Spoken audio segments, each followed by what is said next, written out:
You're listening to the Love Your Neighbor podcast.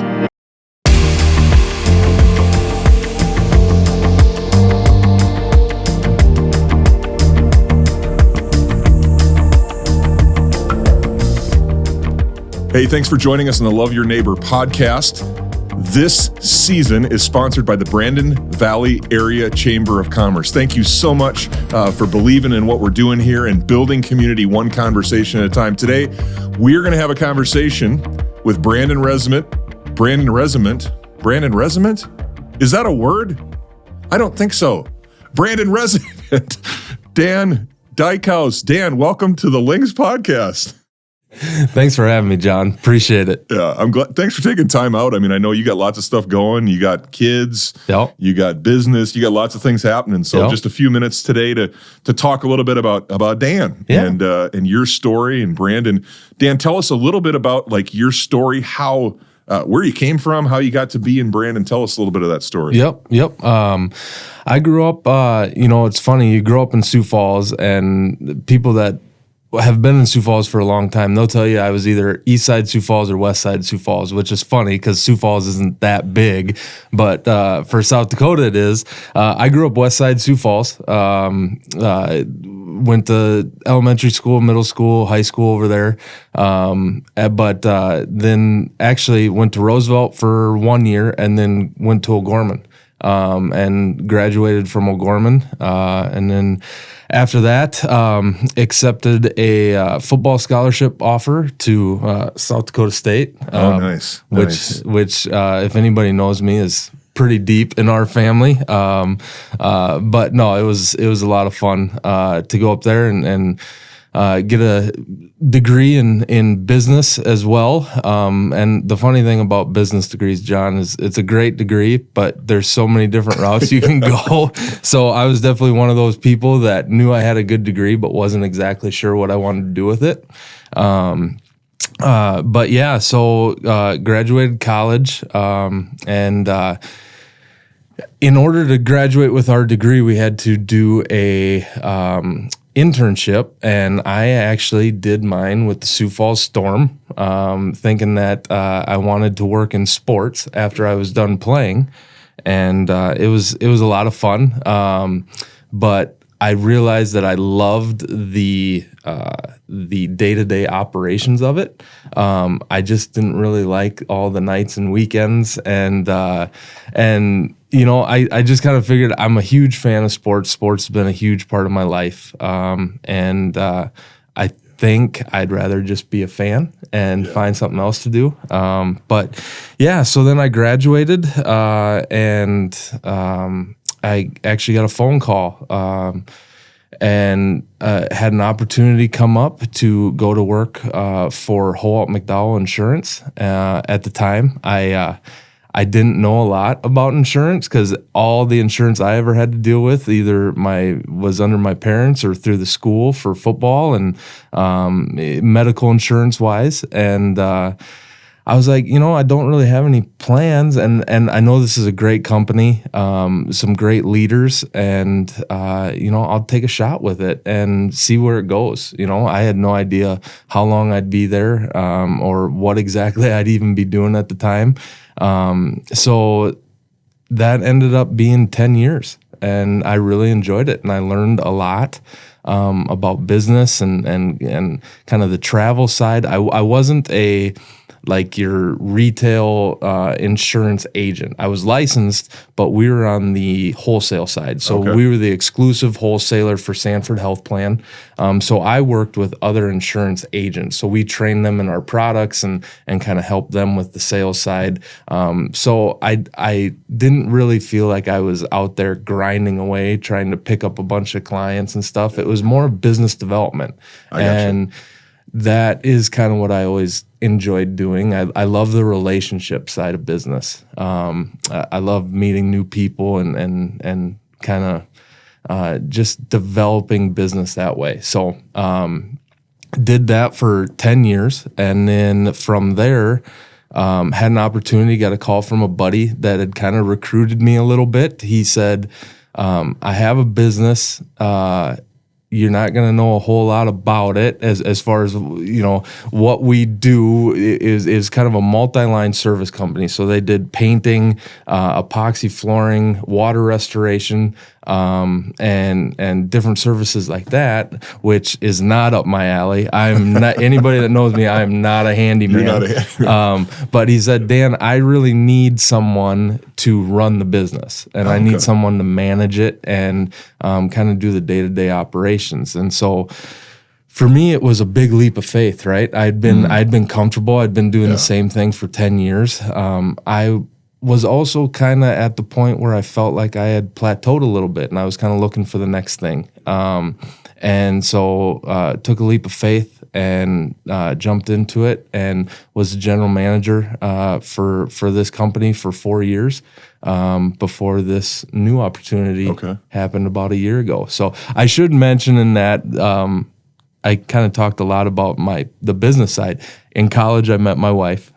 We got married. Yeah. We got married after college, and we now have 3 boys, and that are wild and crazy and active. Yeah. So. Yeah, I see you, man, all over the place. Yeah. I thought for the longest time you just drove the Dykhouse family bus. Like I thought that was your full-time gig for the longest time. It's getting to that right now. I've been, my biggest joke with all my friends right now is I'm a professional Uber driver that doesn't get paid. Yeah. Drive my kids around. We have activities, it feels like every single night of the week, but it's great. It keeps them active, keeps them busy.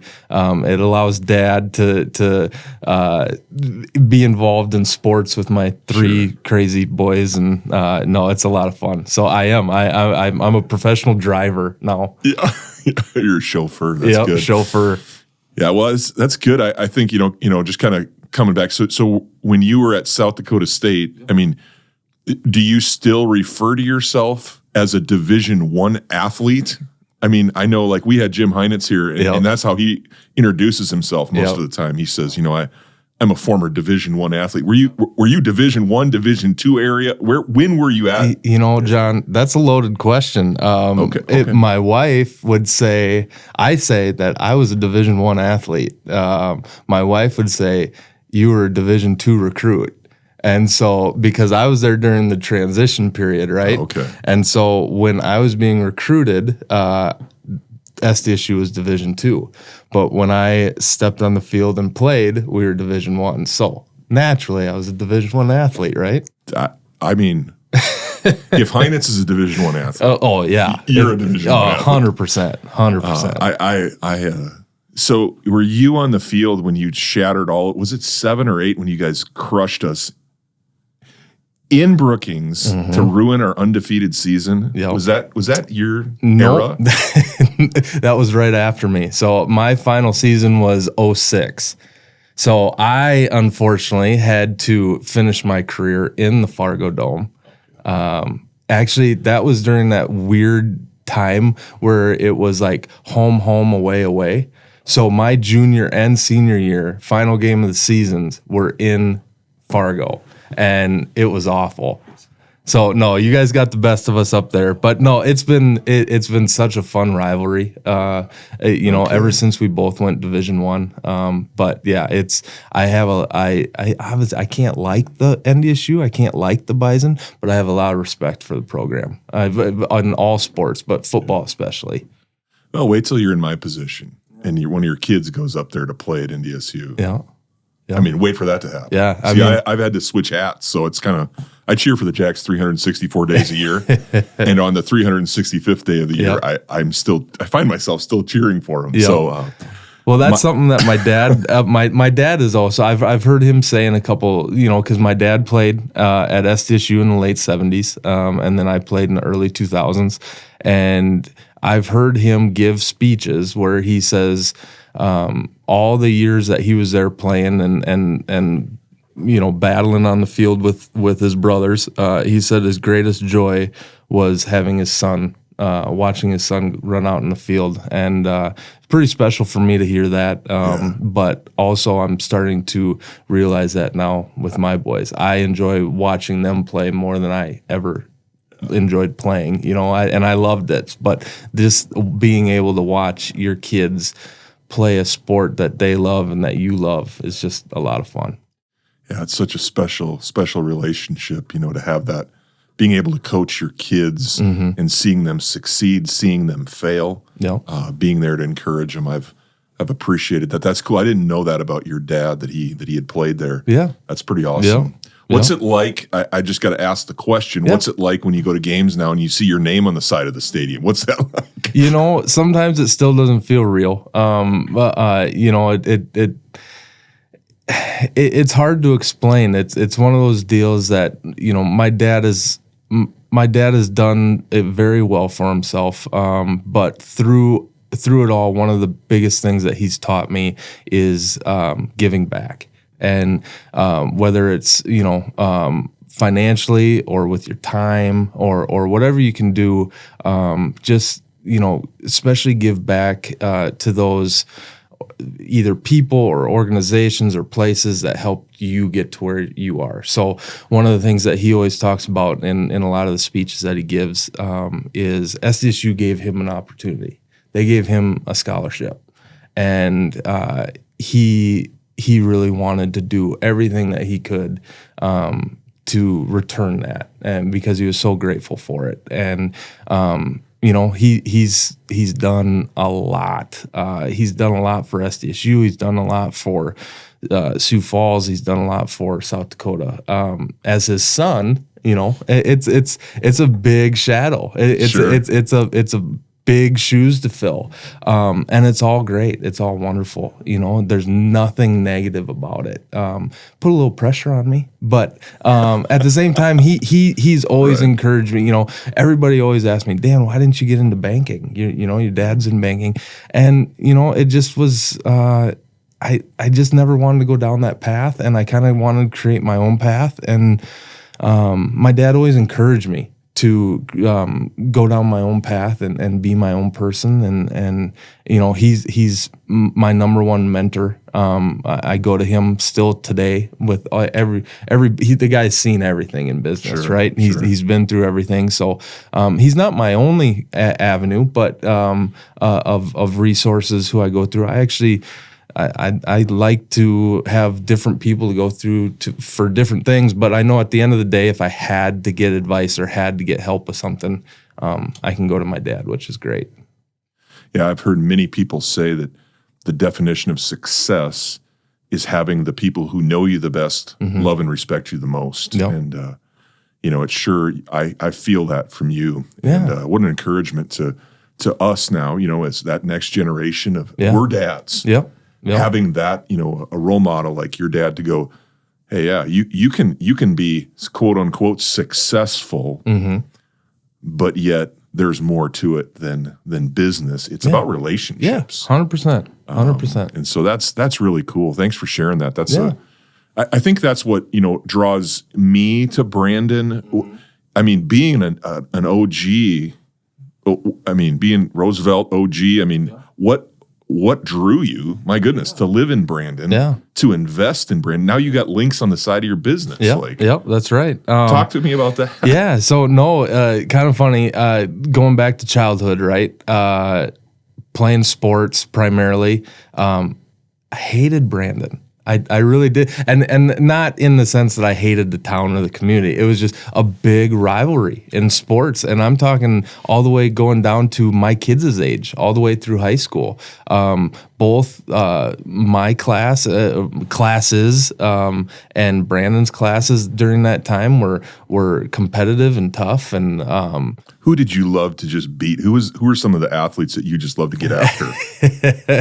You're gonna have me drop names. That's what we're here for. Yeah. So who did you love to compete against? The three Brandon names that I felt like I competed against the most was Big Red, Mike Marin. He still lives in town. Brett Fisher.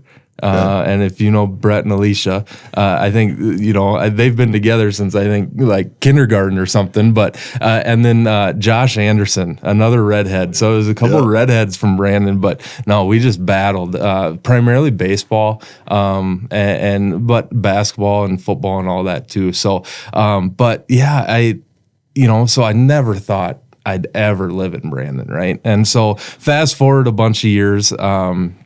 we after my wife and I got married and started our family, we were living back on West Side Sioux Falls after coming back from Brookings, and we lived in an awesome kind of up and coming neighborhood and had a great group of friends. And slowly, it just kind of felt like everybody had started moving away for different reasons.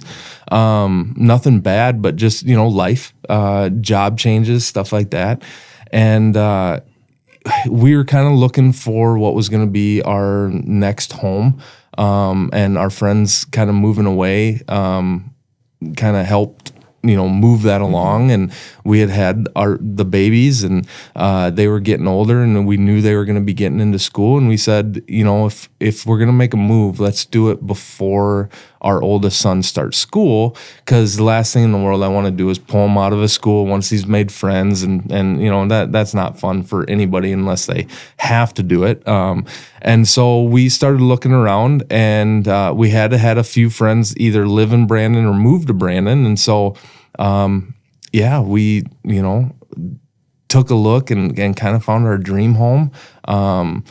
And moved to Brandon 6 years ago, and never looked back. And I went from not liking Brandon to absolutely loving Brandon. We live on an acreage, and I call it a city acreage because it's not really set up for. You can't come to our house and find horses and pigs and cows and stuff. Sure. You're gonna find a couple dogs and some cats, but that's about it. So I call it a city acreage because we're like 2 miles from East Side Sioux Falls and like a mile and a half from Brandon, and so it's kind of the perfect. I still kind of get my big city in Sioux Falls when I need to run into Dolly Farms or the movie theater or whatever. But Brandon's home now, and we love it. And this last year has probably made that even such a bigger part of my life with the buying the business, and not only being a Brandon resident now, but also being a business owner in Brandon, and getting way more involved in the community than I've gotten. I've gotten way more involved this last year than I probably did in the previous years combined, which has been a lot of fun. It's been a lot of fun. Yeah, it's been being a transplant to Brandon too. I mean, I think that's been interesting. We moved 6 years ago as well, and so kind of feeling like, hey, I kind of start to belong here. It takes time. It doesn't happen right away. No, right away. So if you're listening, you're new to Brandon. I mean, obviously, give it time. Yeah, because Brandon is a unique place, and I'm just grateful, Dan, that you join us. Is there anything about that you'd want to say about community and what it means to be a community? Because you've been a part of different communities. The Sioux Falls community, you've seen that grow. You were part of, in Brookings, being a part of watching SDSU grow and build that same community. What would you say about, Brandon and community? What does community mean to you? That was one of our biggest draws to Brandon, and any conversation I have with anybody about this, I say exactly this. Brandon has a lot of pride in its own community, and we take care of each other, and we're there for each other, whether you know each other or not. The community kind of comes together at different times, and all the time. Whenever there's a need, Brandon steps up, and the school districts, absolutely amazing. That was one of our biggest draws to Brandon. But the thing that I loved the most, honestly, John, was from the time that our boys started kindergarten, they were the Lynx. And I didn't have that in Sioux Falls. I mean, you were part of a school district, but when we were in elementary school, we weren't encouraged to take part in the homecoming festivities and stuff like that. I just absolutely love that about Brandon, about a lot of small towns. But the other thing I say with Brandon is, it has kind of that small town feel, even though we're growing and we're growing fast.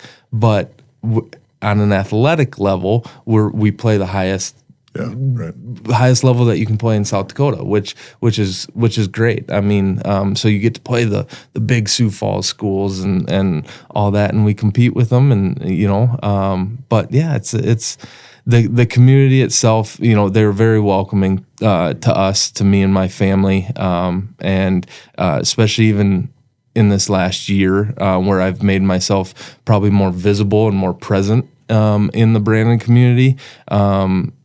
Everybody's been very, very welcoming and open their arms and open their homes and businesses, and invited me to be a part of different things and get more involved. And I'm having a lot of fun with it. Cool. Well, thanks for coming. Appreciate you being here. Yeah. And man, go Lynx. Go Lynx. Go Jacks too. Go Jacks. That's right. That's right. Yeah, go Jacks. Thank you for joining us on the Love Your Neighbor podcast. The purpose of the Love Your Neighbor podcast is to build community one conversation at a time. You can help us build that community by sharing the podcast on your social media channels and rating our podcast on whatever platform you're listening from. Another way is to let us know of any neighbors who have a story. Go Lynx!